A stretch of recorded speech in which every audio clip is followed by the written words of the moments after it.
Good evening, one and all.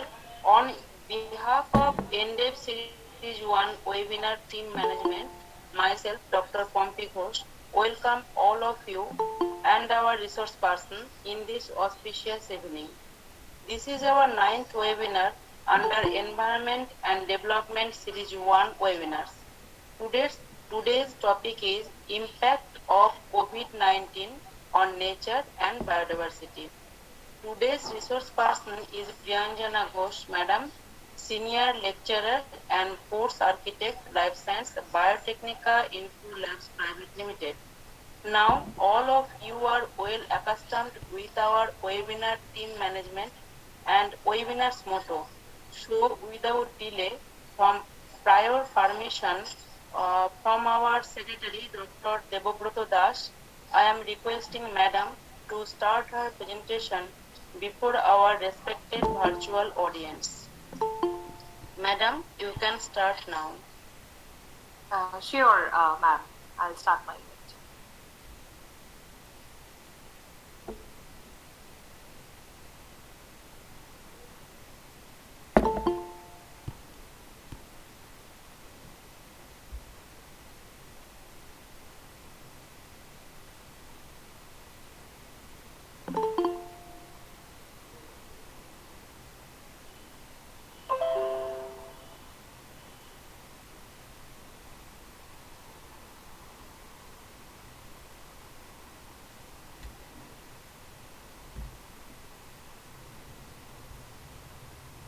Okay, please confirm me that I am audible and everybody can see my screen. Yes, everything okay, madam. You can start. Thank you so much. Okay, so a very good evening to every one of you, my honorable attendees, my dear students, whoever is attending this webinar for this evening, and definitely my colleagues. And yes, this is Priyanjana Ghosh, and as Dr. Ghosh already told that I am associated as a senior lecturer and a course architect in Biotechnica Info Labs for about 5 years. And yes, today I am here to discuss about a very important aspect in this situation, and that is impact of COVID-19 on nature and biodiversity. Right. So before we start with this session, I would like to do, my heartfelt gratitude to Dr. Debobroto Das, who is HOD Botany of GGDC Lalgore, and he's also admin of FFA Facebook group, and Shri A. Jana, who is Secretary of Drishtikon, Dr. Pompi Ghosh, HOD Botany SBM, and definitely Dr. P. Chaudhary, Vice Principal SBM, for giving me this opportunity to share this platform with every one of you in today's evening. So let's start with our session. So let's start with our session with a very positive note, because we are standing at a very negative era, right? We are passing through really a tough time, but this won't be lasting forever. So let's begin with a positive note, and definitely let's pray for a better tomorrow. So it might be stormy now, but rain doesn't last forever. This is so true. And we have to believe in this, and we have to proceed. So as the topic goes, that how this COVID-19 pandemic has impacted our nature and biodiversity. Yes, definitely it has impacted a lot. And we will be seeing today that what is the current biodiversity that is being impacted under this pandemic. Second is, what should be the conservation strategies to mitigate this particular situation? And yes, what are the opportunities for conservation research and practice? Okay? No. To start with, yes, so it's a beautiful image, right? I hope everybody can guess what this animal is. So what about the current biodiversity? Let's talk about that. So definitely before we begin, this question will definitely hit our mind, that how is this pandemic affecting our biodiversity right at this point of time? Okay, And there has been several reports of reduced human pressures on wild species. In even protected areas, we are seeing that there is decline in the visitor numbers, which are caused by travel restrictions. And even park closures have reduced stresses on various sensitive animals and also trampling pressure on the popular trails, right? So this conservation derives much of its public support from the accessibility of wild nature in protected areas.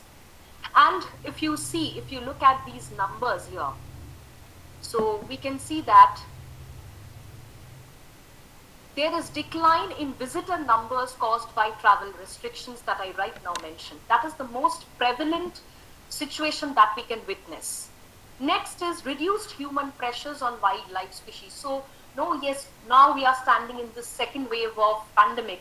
And when we already passed through the first wave of pandemic, we used to see, right, that towards the evening, everything is quiet and silent everywhere, and we could even feel the noise and the chirpings of birds. A lot of species are coming in, and from worldwide, we had reports that how this, there are reports of reduced human pressures on this wildlife species.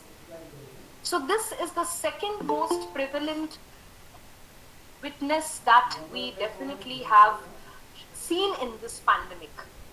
Now, next will be wildlife species venturing into rural and urban areas. Yes, we have witnessed this as well.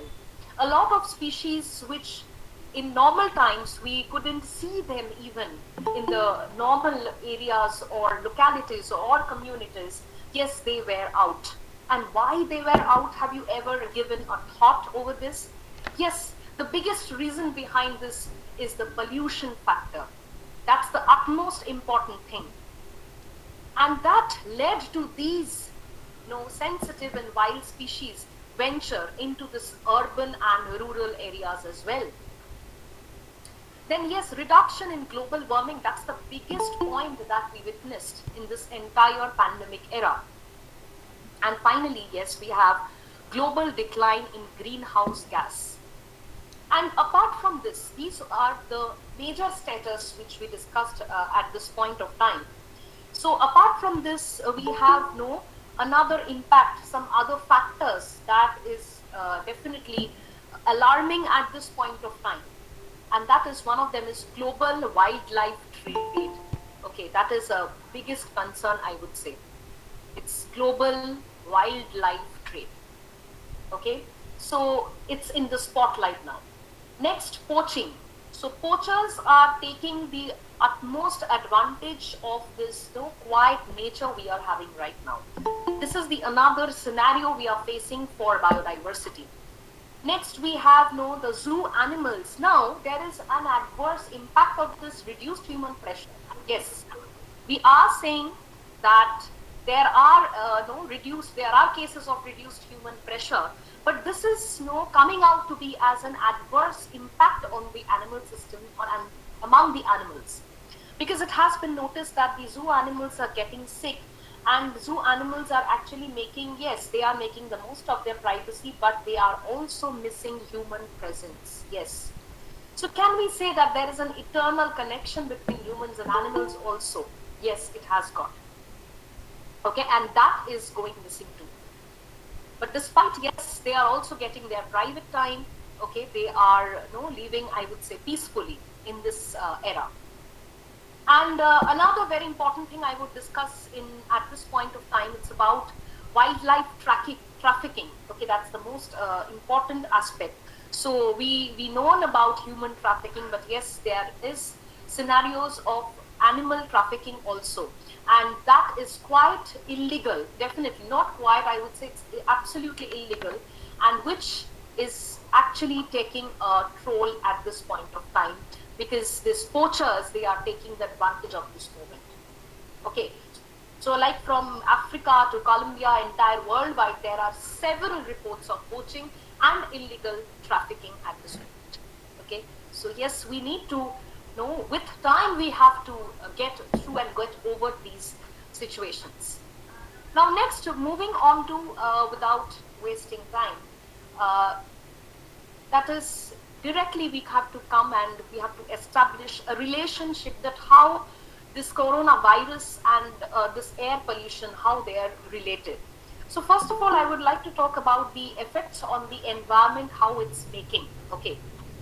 So as we all know that how coronavirus it took over the world, where it forced to slow down the curve of coronavirus cases, and how the air quality has improved also. Yes, because due to this continued lockdown and all, we have seen that there was a drop down in the air pollution level. But unfortunately, no, none of these had a significant level, okay, or impact on decreasing the levels of CO2 emissions on a global and on a long-term scale. So the way the governments in different parts of the world are trying to tackle this pandemic and the decades of inaction to solve the global crisis. So the climate change tell us that what is going on in reality. Okay, so many governments that fail to take action, right, on the crisis of climate change have tried to respond rationally to the coronavirus. Okay, and I would say the main cause of environmental degradation is, of course, people themselves. Like as people had to follow social lockdown, right, there was less pollution, which improved the air quality. So as also there was a complete travel ban, we have seen that, we have witnessed that, even still now in the second wave we are witnessing that. So it imposed for interstate and cross-border traveling, and there was no air traffic and no emissions.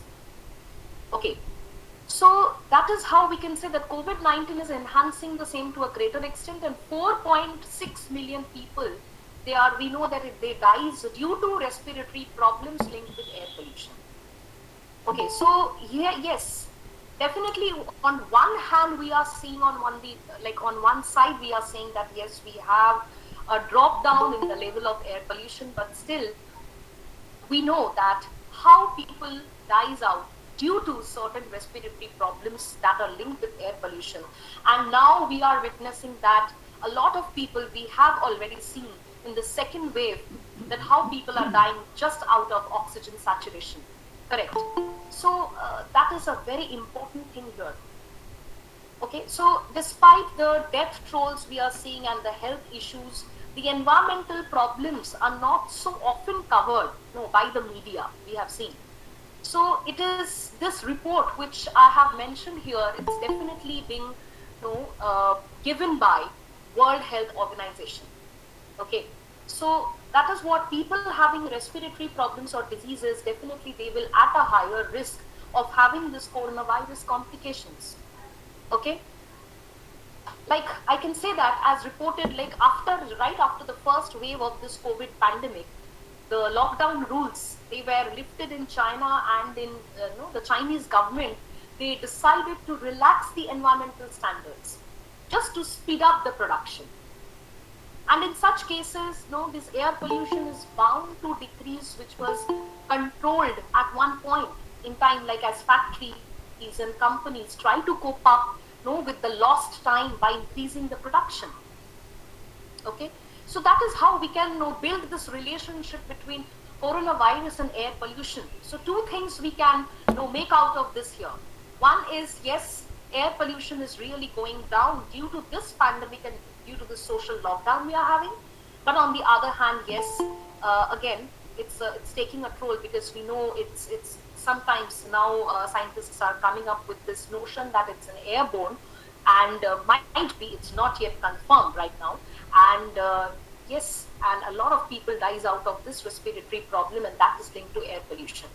So if air pollution is somewhat decreased, on the other hand, people will get relief, but we have to keep a check on the coronavirus itself. Okay, now coming to this coronavirus and medical waste. So like treating lakhs of COVID patients, it requires a lot of medical care, we have seen, and it takes a toll on the environment, as people are advised to wear masks, gloves every time we definitely witness ourselves this. So across the globe, an estimated 129 billion and 64 billion disposable gloves are used every month.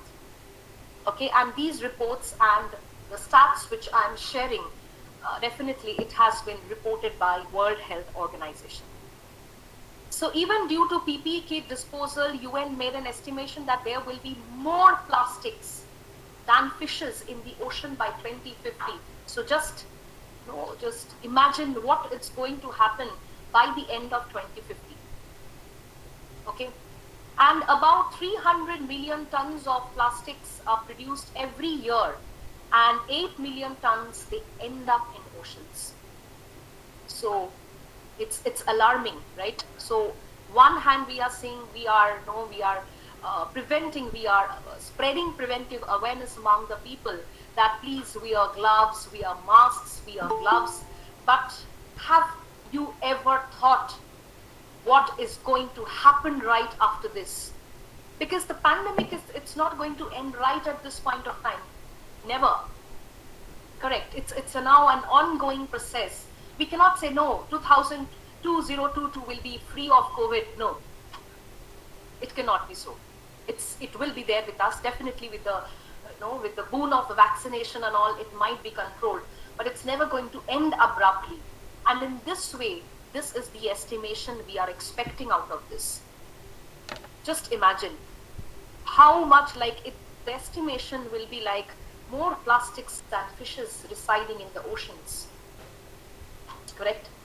So yes, and even further reports suggested that the oil prices crashed also during the pandemic. Manufacturing plastics became cheaper, and nearly 300 million tons of plastics are produced worldwide every year, and around 8 million tons end up in oceans, as we got to know this.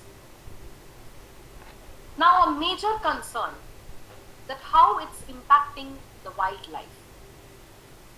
So around the world, it seems the wildlife, it's thriving when humans are practicing social lockdown. And from India to England, I would say that animals are surrounding the streets, the shores, okay, as the new normal is towards approaching.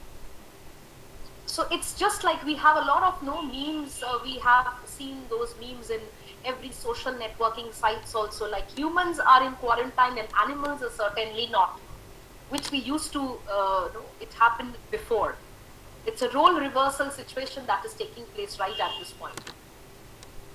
So in India, during the lockdown, okay, the state of Orissa, over 70,000 olive ridley sea turtles, they were seen nestling on the empty shores of, there is a place called Rushikulia. I hope everybody will be knowing, some of you, Rushikulia. Okay, so the experts say that the lockdown has impacted in a way that can damage, that damage by humans to the turtles or their eggs is reduced. It has been reduced, yes. So good vibes are also coming out on this Mother Earth and biodiversity out of this pandemic, because we have to believe in this philosophical thinking that when God is giving so much tough times to us, definitely there is some good out of it. And yes, we are witnessing such goodness, and that too is coming out through this biodiversity and nature preservation and conservation. Okay, so we have already discussed about this aspect some time before, that animals missing human attention. Yes, they are missing human attention. Global wildlife trade is in spotlight. Yes, it is. Poachers are taking advantage of quiet nature reserves, and yes, wildlife is changing. This is how it's changing, correct? Even in Brazil, not only we are not in India only. We have to check for the other countries even. So even in Brazil, about 97, hawksbill. Okay, I hope everybody have known about this. Hawksbill sea turtles, they also hatched on a deserted beach in the Paulista city. It's a city in Brazil. And yes, the turtles are surfing in numbers on the coast of Florida, which their numbers definitely got increased than before. So it's really amazing results are coming out due to this. Correct? Now, so coming to the next aspect is safeguarding biodiversity. So that is really very important. Now, biodiversity and human infectious diseases are intricately linked. So zoonosis. Now, this terminology is very, very important, and we are already aware of this particular thing. So, diseases, when they are transmitted from other animal species to humans, account for approximately 60% of all infectious diseases and 75% of emerging infectious diseases in humans. So you can see here this, a pie diagram is there. So like human, it's there, and certain diseases that I will be discussing here itself, like we have Lyme disease, monkeypox, okay. So rabies, West Nile virus, tuberculosis, anthrax, okay, we have bovine spongiform, etc. So the sources are this.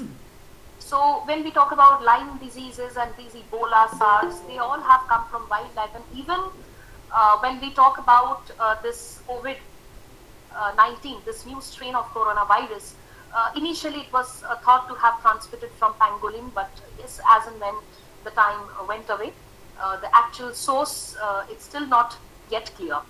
But yes, the livestocks are there. Okay, so this is all about the zoonosis. Okay, so these things has to be kept in mind. So in addition to COVID-19, that is what we discussed, examples of certain emerging zoonotic diseases. Basically, now our mindset is only diverted towards COVID-19. We are only thinking about COVID-19, but yes, there can be other dreadful diseases that are there, even it's around us. We know that certainly we are coming up with a disease which is black fungus. So did you ever thought that this will happen right after COVID? No. So it's all about safeguarding biodiversity, and that we have to do. It's very much vital for avoiding the next pandemic. We are into a pandemic, and we do not want another pandemic to come in to devastate everything, right? So biodiversity and human infectious diseases definitely are intricately linked. And human pressure on this biodiversity, it's increasing the risk of the infectious disease here. Like when we talk about land use change that are resulting from agricultural expansion, logging, infrastructure development, and other human activities, it becomes the most common driver of the infectious disease emergence. Okay, and if definitely wildlife exploitation, like when we see capturing, animal trafficking for human subsistence recreation. So all this becomes a factor. It's a factor for safeguarding biodiversity. That is very, very important at this point of time. So here I have kept a possible mechanism linking changes in biodiversity to infectious diseases in humans. So what kind of level of diversity we can witness? Yes, we can expect the level of diversity in the genetic level. So if it's in the genetic level, what should be the aspect of biodiversity undergoing the change due to human pressure? So gene frequencies within the population of pathogens or the hosts. And what should be the effect, like possible effect, which leading to human health effect? It can be change in pathogen virulence or host resistance. Like this coronavirus is not a new virus. It was definitely there. But why we called it as novel coronavirus? Because it was a new strain. It was a mutated strain. And how it's impacting over the human health? A lot of, we are coming up with new manifestations, new symptoms each and every day might be. So don't you think the change is at the level of genetic level? Next is microbial level of diversity.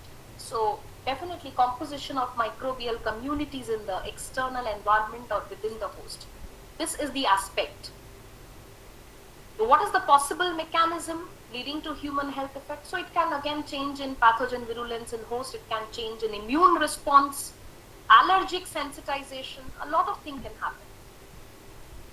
Again, there can be level of diversity can be at the vector species also. The vector species can be living organisms that can transmit infectious pathogens.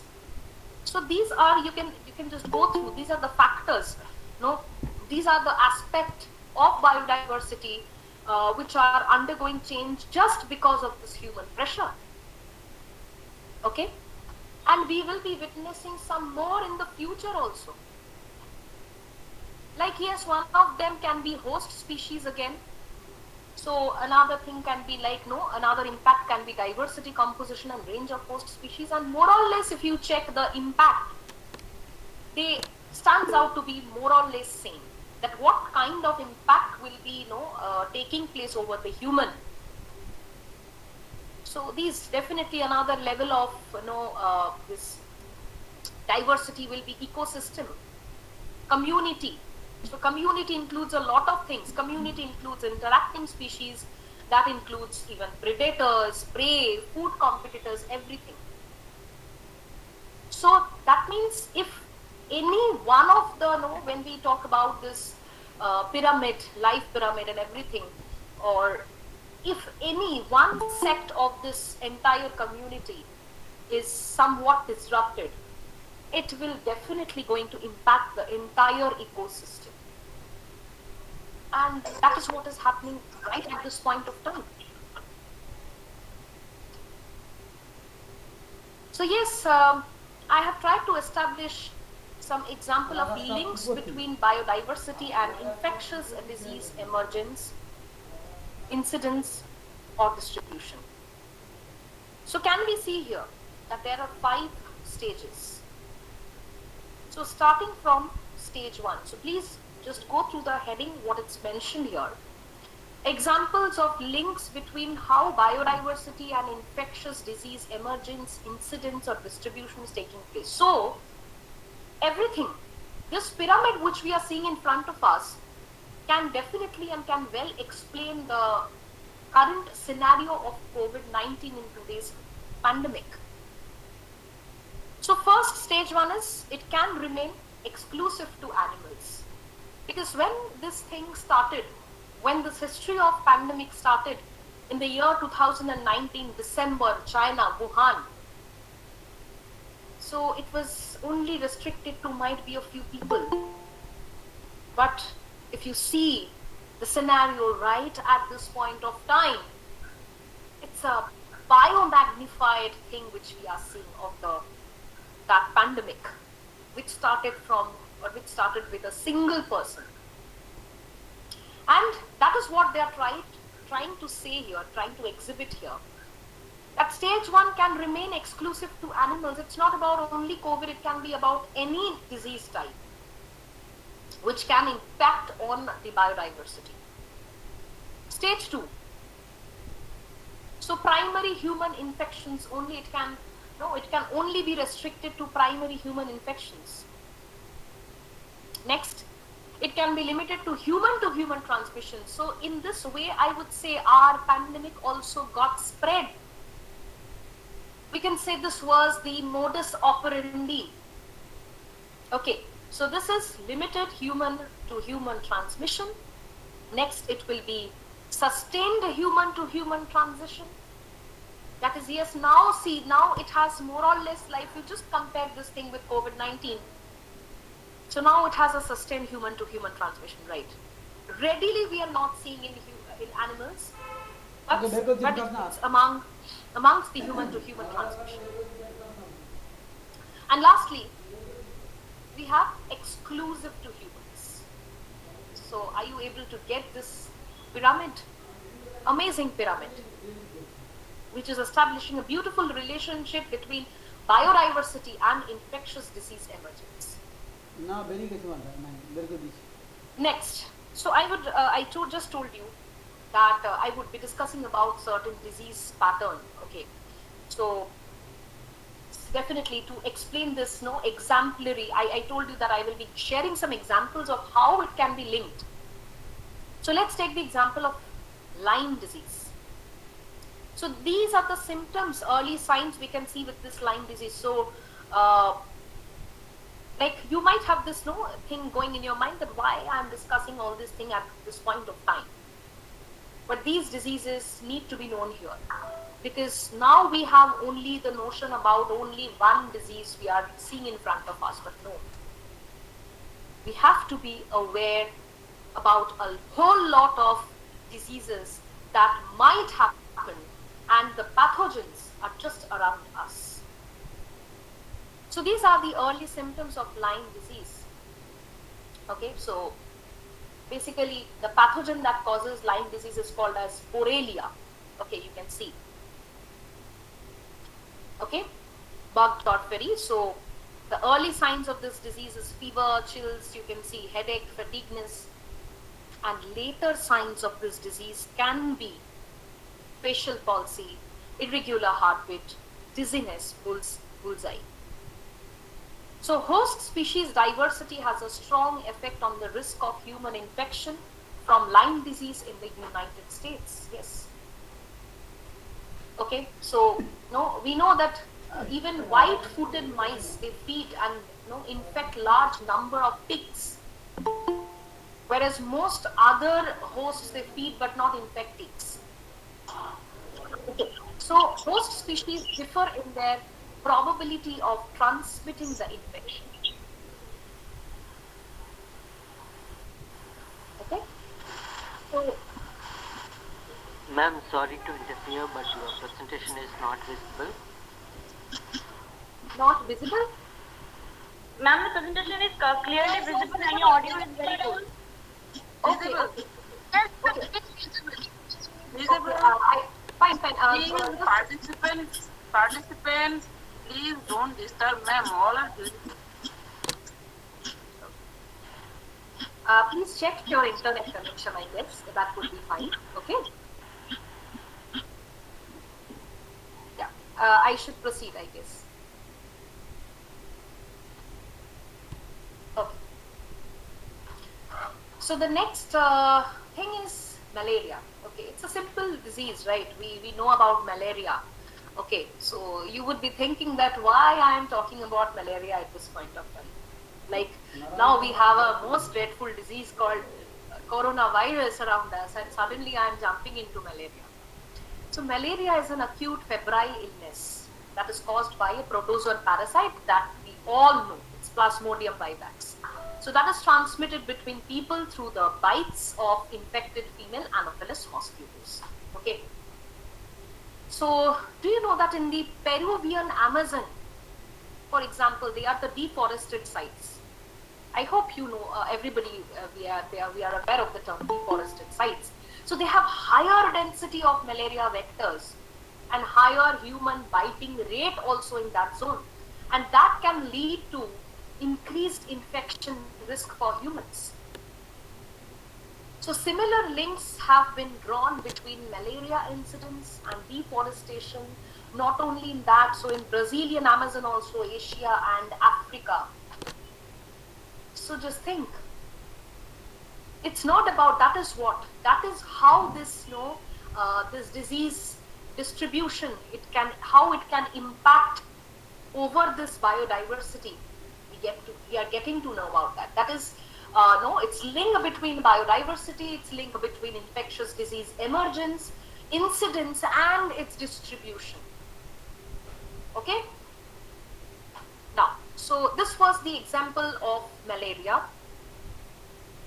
Now it's again a very interesting and a very common virus. We all know about it, right? Nipah virus. So I have kept an image also on my right hand side. You can see very well. So the outbreak of Nipah virus, it took place in Malaysia in 1998, around 1999, okay, and you can see it resulted in 265 cases of acute encephalitis with 105 deaths and significant economic losses due to the near collapse of a pig farming industry. So, do you know that what was its source? It was considered as, the source was considered as fruit bats. It's called as Pteropus. It was the natural reservoir of the virus. So see, somehow this virus and bat has got a very good connection. No? This time also we are seeing that we are getting strains from bats. Correct.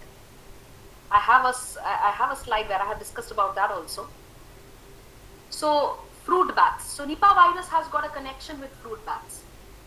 Evidence suggests that a loss of natural food resources due to the deforestation may have increased the dependence of fruit bats on cultivated orchids at that place and fruit trees that were very close to the intensive pig farms, and that is how the disease spread. So are you able to relate? Different diseases has got its different disease emergence pattern, distribution pattern, and also its relationship is also different with the biodiversity and nature. Okay, even the saliva and the excrement, the saliva excretion of these bats, they transmitted the Nipah virus to pigs in that way. Okay, so which acted as an amplifier.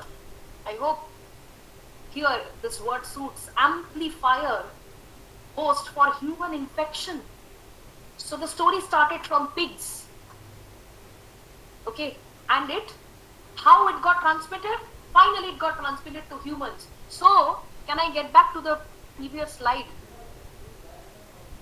So ultimately it will be a sustained human to human transmission. That was the story of Nipah virus. Okay. So this is the way the story for Nipah virus took place in Australia, the emergence and subsequent outbreaks of Hendra virus. Did you know? Hendra virus, which is of the same genus, okay, as Nipah virus, and they have also been linked to land use changes that reduced feeding and roosting sites for fruit bats. So all interesting stories. Another interesting virus. So in the background, it's so colorful. Can you see? West Nile virus. So West Nile virus can cause neurological disease and death in people. So it first emerged in Uganda, Africa. In the year 1937, West Nile virus is now a very common virus in Africa, Europe, Middle East, North America, West Africa. And do you know, if I talk about the reservoir, who is the reservoir for West Nile virus? The reservoir for West Nile virus stands out to be birds. Yes. So birds are the natural reservoir of the West Nile virus, and mosquitoes, the vector that carries the pathogens to the humans. So ultimately one thing is common here. Be it for coronavirus, be it for West Nile virus, be it for Nipah virus, the ultimate survivor and ultimate thing which we have to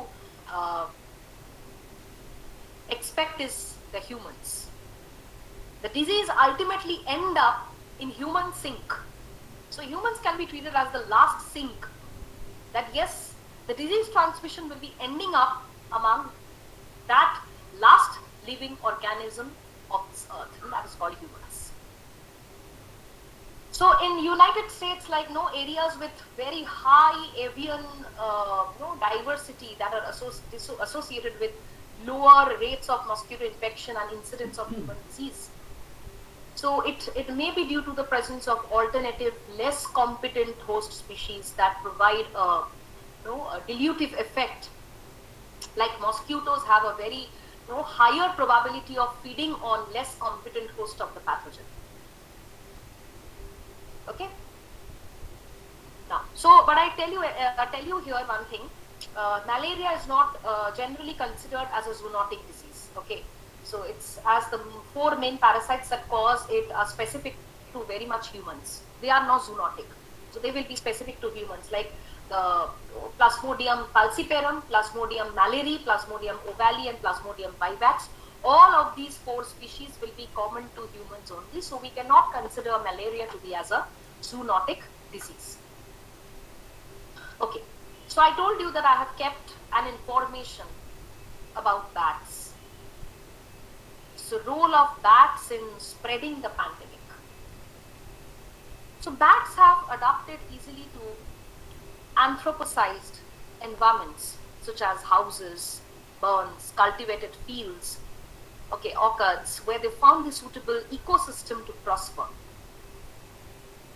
And come to this point, bats are major hosts for alpha cove and beta cove. So the evolution has shaped their peculiar physiology and their immune system in a way that makes them resistant to viral pathogens that would instead successfully attack other species, including humans. So in time, the coronavirus, that bat host as reservoirs have undergone recombination and other modifications that have definitely, increased their ability for interspecies transmission. Very important. Interspecies transmission. How? What is that modification? So one modification of a particular importance has been the development of the use, okay, to definitely the ability to use the most important receptor for SARS-CoV, that is ACE receptor. Okay.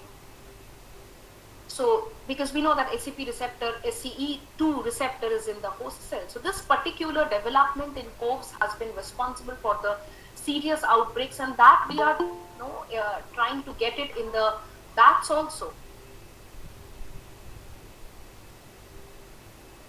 Okay, so that is very, very important.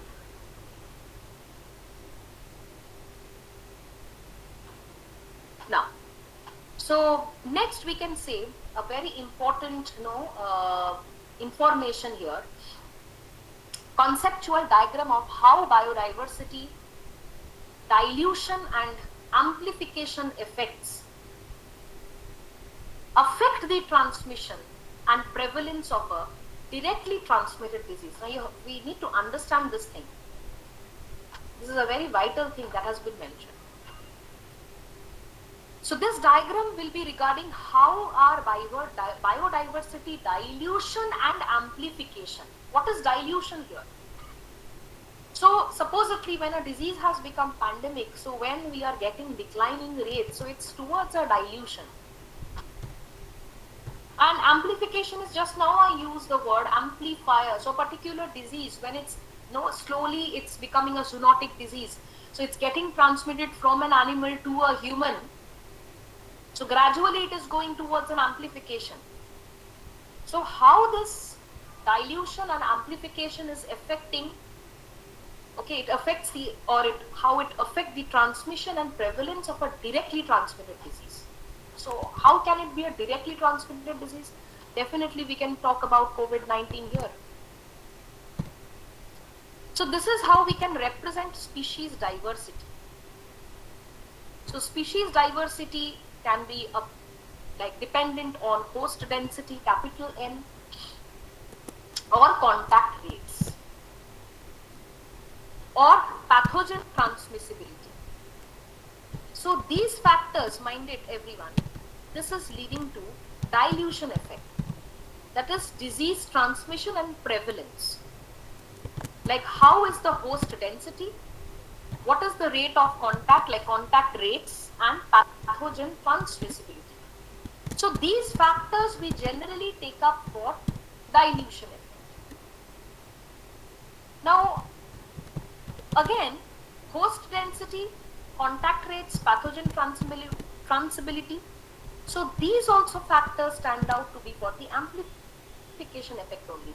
So it's very confusing, right? Like the same factors has been repeated for dilution effect also, amplification effect also. But what do you think? The parameters